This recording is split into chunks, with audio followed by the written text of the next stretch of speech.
Hello दोस्तों, क्या आप बाइबल को ये मानते हैं कि बाइबल एक मोस्ट टेक्निकल बुक है? हाँ जी हाँ, स्पिरिचुअल टेक्निकल बुक है। क्यों? क्योंकि बाइबल को आप तब तक सही तरीके से नहीं समझ पाएंगे, तब तक बाइबल को आप एक्सप्लेन सही तरीके से नहीं कर पाएंगे जब तक आपके पास में पवित्र आत्मा नहीं होगा। क्योंकि पवित्र आत्मा की मदद से ही आप इस बाइबल को जिंदा एक जीवित वचन के रूप में पढ़ सकते हैं, अगर पवित्र आत्मा आपको मदद करेगा तो। इसी का एक उदाहरण, एक एग्जांपल मैं आपके सामने दिखाना चाहता हूँ। बाइबल में कुत्ते का क्या मीनिंग बताया ना, कुत्ता बोल के ना, यहाँ बोला है रेवल्यूशन चैप्टर में लिखा है, रेवल्यूशन चैप्टर 22 का 15 में लिखा है कि किंतु कुत्ते, जादू टोना करने वाले, बेविचारी, मूर्ति पूजक या प्रत्येक वह जो झूठ पर चलता है या झूठ को प्रेम करता है बाहर ही पड़े रहेंगे। तब यह में हम बाकी वचन में परमेश्वर कर नहीं जाते हैं। हम सबसे पहला किंतु कुत्ते, अभी कुत्ते कौन है? हम लोग सब इंसान है ना, कुत्ता कैसे बन गया? आपको ये जानकर थोड़ा सा है आश्चर्य लगे, थोड़ा सा मतलब आपको थोड़ा सा ऐसा फील हो सकता है कि कैसी बातें लिखी हुई है ना, लेकिन इसका मीनिंग है। आपको अगर आपके पास पवित्र आत्मा है तो किसी दूसरे वाक्य में से आपको मीनिंग को बता देगा। उसका एक बेस्ट एग्जांपल, सबसे सर्वश्रेष्ठ उदाहरण के रूप में हम देखते हैं मैथ्यू चैप्टर 7 का 6 में देखते हैं। इसमें लिखा है, कुत्तों को पवित्र वस्तु मत दो और सूअरों के आगे अपने मोती मत बिखेरो, नहीं तो वे सूअर उन्हें पैरों तले रौंद डालेंगे और कुत्ते उलटकर तुम्हारी धज्जियाँ उड़ा देंगे।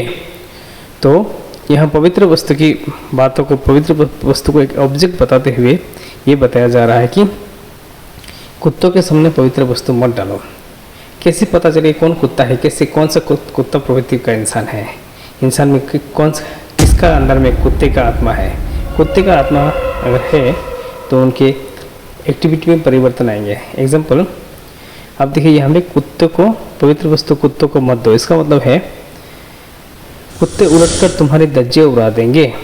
ठीक है ना, कुत्ते उलटकर तुम्हारी धज्जियाँ उड़ा देंगे मतलब है, कहीं दफ़ा आपने ऐसा लोग देखा होगा जिनकी गलतियों को उसके सामने आप बताओ, जबकि आपको ये सुनने के बाद अगर वो परमेश्वर का भय मानने वाला होता तो वो क्या कहते हैं?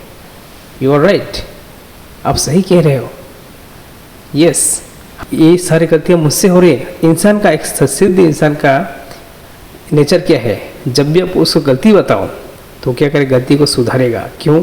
क्योंकि आगे जो गलती की वजह से जो परमेश्वर को दंड देगा, उस दंड से बचेगा ना।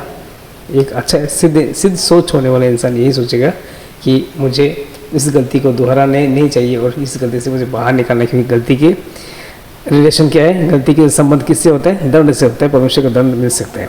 तो गलतियों से बचने के लिए हम लोग खुद को सुधारना पड़ता है, खुद को रिपेंट होना पड़ता है। ओके, उसको रिपेंटेंस कहते हैं। और आप में से हर कोई जानते होंगे कि इसे रिपेंटेंस कहते हैं, आपको बताने की ज़रूरत नहीं, राइट?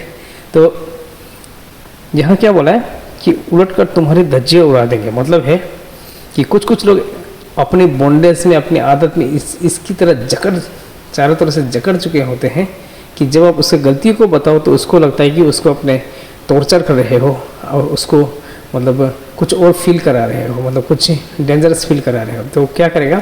वो सुधरने की जगह आपके ऊपर हमला करने की कोशिश करेगा, चाहे वो शब्द से हो, चाहे वो फिजिकल हो, चाहे वो किसी भी तरह से आपको टॉर्चर करने की कोशिश करेगा, क्योंकि आपने उसकी इच्छा के खिलाफ बात किया है। लेकिन जो सिद्ध व्यक्ति होता है वो कुत्ता नहीं, और असली पवित्र आत्मा होने वाला क्या होता है? फटाफट रिपेंट होता है, पश्चाताप करता है। परंतु जिसके अंदर कुत्ते का आत्मा होता है, जो कुत्ता होता है, उनको कुत्ता जिस बोलता है ना, जैसा खाते हैं अन्न वैसा होता है मन, और जैसा आप काम करते हैं वैसा आपका नाम होता है। तो अगर किसी व्यक्ति में कुत्ते का प्रवृत्ति है, किसी मतलब आप उसको अच्छा सुधारने के लिए बोल रहे हो लेकिन आपको उल्टा बुरा मन रहा है, वो है क्या है? कुत्ते का आत्मा होने वाला है। तो इस टाइप का इंसान को ही रेवल्यूशन चैप्टर 22 का 15 में बताया कि वो भी बाहर पड़े रहेंगे।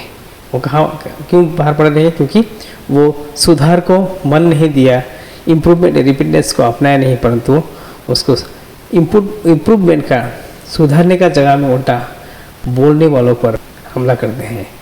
तो इसीलिए उन लोगों को कुत्ता बताया गया। इसीलिए बाइबल में एक वचन का जो मीनिंग है वो दूसरा कहीं ना कहीं छुपा हुआ होता है। It is hidden, it is jumble but hidden, but not for us because we have Holy Spirit. Holy Spirit हमको बता देता है कि इसका मीनिंग जो नहीं यहाँ पे है।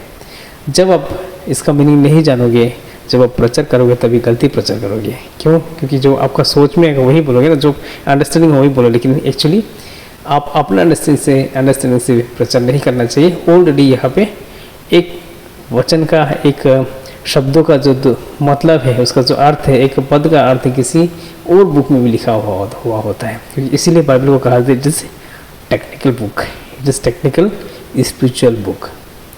मैं विश्वास करता हूँ आपको समझ में आ गया हो गया। परमेश्वर आपको बहुत अच्छे आशीष दे, अच्छे समझ के साथ। बहुत बहुत धन्यवाद।